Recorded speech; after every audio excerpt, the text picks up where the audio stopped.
एक झूठी कहानी गढ़ी कि स्टेशन पर चाय बेचते थे, जो स्टेशन था ही नहीं उस समय, लेकिन उन्होंने लोगों को बताया कि स्टेशन पर चाय बेचते थे। फिर उन्होंने अपनी कहानी में बताया कि वहां से भी भागे। माँ बाप को लगा होगा भगोड़ा है, शादी ब्याह कर देंगे, स्थिर रहेगा, शादी हुई तो पत्नी को छोड़ के भागे। वो भागते रहे। अब सवालों से भाग रहे हैं, असली मुद्दों से भाग रहे हैं, देश की ज़रूरतों से भाग रहे हैं, देश के सवालों से भाग रहे हैं, विदेश में भी सवालों से भाग रहे हैं। वो जन्मजात भगोड़े हैं, वो भागते ही रहेंगे। कि जो विदेशी निवेशक थे वो यहाँ से जाने लगे। फोर्ड जैसी बड़ी कंपनी ने समेट लिया, कहा नहीं इस देश का माहौल काम करने लायक नहीं है, रोजगार करने धंधा करने लायक नहीं है।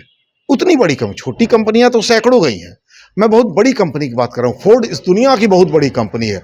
फोर्ड जिस देश में धंधा करती है, माना जाता है कि यह देश बहुत आर्थिक रूप से संपन्न देश है। आपके यहाँ से फोर्ड ने काम समेटा और कंपनी भाग गई और कह के गई कि इस देश का वातावरण काम करने के लायक नहीं है। तो ये जो 15 चक्कर आपने धरती के लगाए और पूरी भारत को तबाह और बर्बाद किया, क्यों किया? और फिर एक बार चले गए इस देश को तबाह करने, क्या लेके आए? वहां मेलोडी खिला के आ गए। इस देश का युवा मेलोडी मांग रहा है, रोजगार मांग रहा है, उसका मुंह मीठा नहीं है, उसका जीवन कड़वा हो चुका है आपके राजनीतिक फैसलों के कारण। तो मैं ये कहूंगा कि ये आदमी सिर्फ भगोड़ा नहीं है, ये आदमी इस देश को लूट कर बर्बाद कर अपने मालिकों को अमीर बना रहा है। जो लोग भी रो रहे हैं, क्या वो सिर्फ मोदी के कारण रो रहे हैं? क्या देश की इस आर्थिक दुर्दशा में उनका कोई योगदान नहीं है? ये कौन से लोग थे जो सड़कों पर हर हर मोदी घर घर मोदी कर रहे थे? क्या हर जगह सिर्फ मोदी कर रहे थे? यही लोग कर रहे थे ना।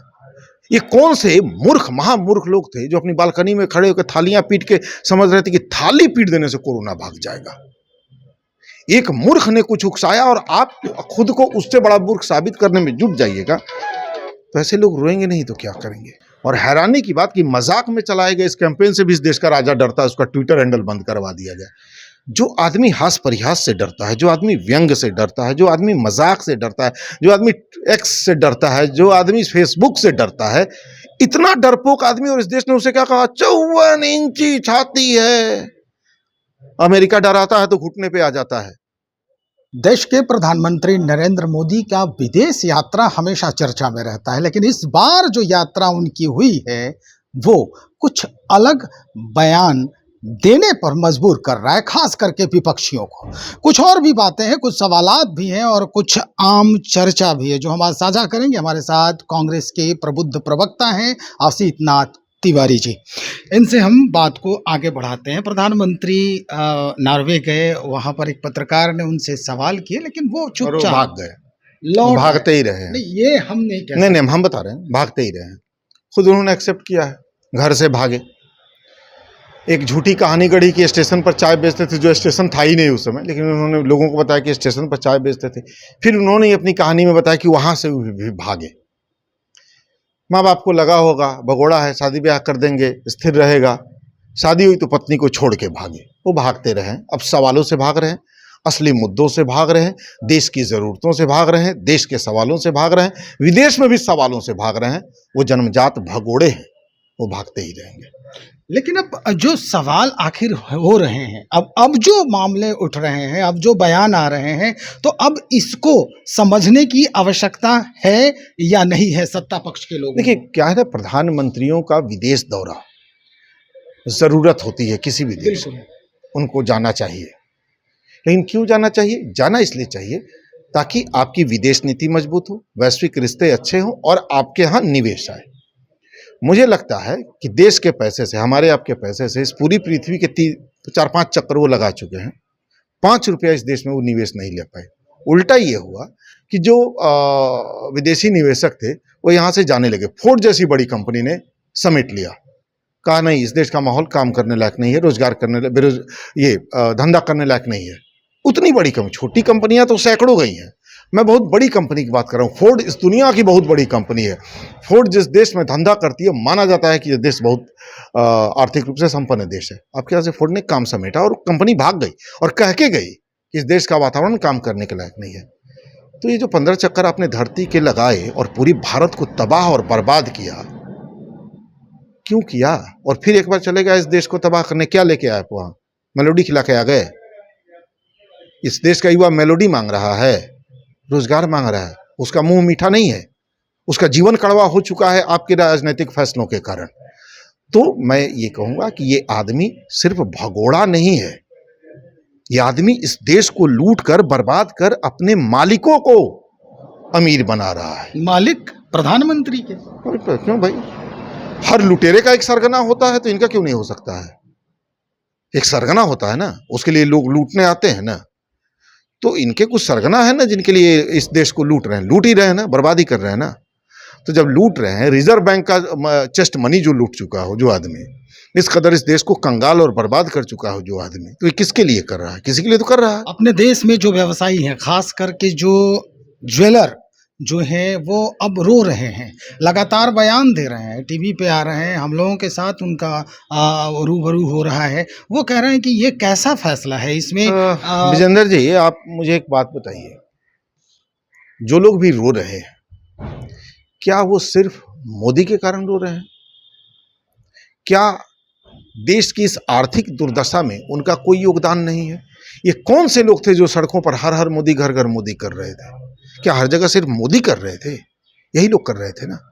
ये कौन से मूर्ख महामूर्ख लोग थे जो अपनी बालकनी में खड़े होकर थालियां पीट के समझ रहे थे कि थाली पीट देने से कोरोना भाग जाएगा? एक मूर्ख ने कुछ उकसाया और आप खुद को उससे बड़ा मूर्ख साबित करने में जुट जाइएगा, तो ऐसे लोग रोएंगे नहीं तो क्या करेंगे? हम तो शुरू से कह रहे थे कि ये किसी कंपनी का आदमी है, कुछ कंपनियों ने इस आदमी को बैठाया है कि पूरे देश को लूटकर उन कंपनी मालिकों तक पहुंचा दे। तब तो आप हमारी बात पर भरोसा नहीं कर रहे, तब तो आप थरिया पीट रहे थे। आज क्यों छाती पीट रहे हैं? आज भी जश्न मनाइए ना, देश के बर्बाद होने का जश्न, खुद के बर्बाद होने का जश्न, क्योंकि उस लुटेरे को ताकतवर आपने बनाया। इस देश की पूरी संपत्ति, इस देश का पूरा खजाना उठा के आपने उस लुटेरे के सामने समर्पित किया है कि हे लुटेरा देव महाराज, हमें लूट ले जाओ। अब क्यों रोना? कॉकरोच पार्टी तैयार हो गई है और लगातार समर्थन मिल रहा है युवाओं का। देखिए, परिवर्तन की आशंका है। मजेदार बात यह है कि इस देश का राजा डरता किससे है? व्यंग से। कोई पार्टी नहीं है, उसका चुनाव आयोग में कोई रजिस्ट्रेशन नहीं है, और जिस राजनीतिक दल का रजिस्ट्रेशन न हो उसे हम राजनीतिक दल तो नहीं कह सकते। हाँ ठीक है, सोशल मीडिया पर कुछ लोगों ने एक कैंपेन चलाया, और हैरानी की बात कि मजाक में चलाए गए इस कैंपेन से भी इस देश का राजा डरता है, उसका ट्विटर हैंडल बंद करवा दिया गया। जो आदमी हास परिहास से डरता है, जो आदमी व्यंग से डरता है, जो आदमी मजाक से डरता है, जो आदमी एक्स से डरता है, जो आदमी फेसबुक से डरता है, इतना डरपोक आदमी, और इस देश ने उसे क्या कहा? 54 इंची छाती है। अमेरिका डराता है तो घुटने पे आ जाता है। तो भाई साहब, हम फिर कह रहे हैं, अब अमेरिका ने जो डराया सो किया, वो अपनी जगह पे है।